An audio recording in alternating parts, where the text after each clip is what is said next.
معايا بي ام بره ركننا. هتعلقي زينه ولمض وحاجات اغاني وليله، تاخدي كام من الشقه مثلا؟ 150,000. لا 150,000. لميتي فلوس الزينه ونصبتي على الناس او لميتي فلوس زينه عموما؟ طب لو حد ما دفعش بتعلقي قدامه؟ ايوه عادي. اكبر مبلغ جمعتيه لفلوس الزينه؟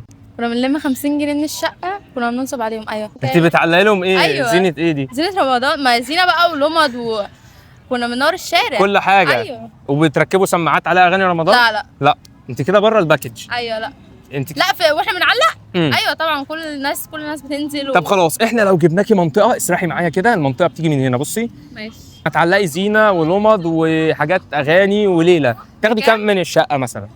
150,000. لا 150,000. 150 جنيه. ليه انت هتبيعي لي الشقه؟ 150 جنيه من كل شقه، 50 من كل شقه. ما أصل انت لازم. لمض واغاني وزينه. ما شاء الله. الدنيا غاليه. لمض واغاني، بنزين انت جايه غالي. تحسدينا. بنزين غالي. بنزين ايه؟ بنزين غالي. انت بتفولي كام انت؟ كام؟ 92. 62. الله اكبر. انت معاكي عجله اكيد. معايا بي ام بره ركننا.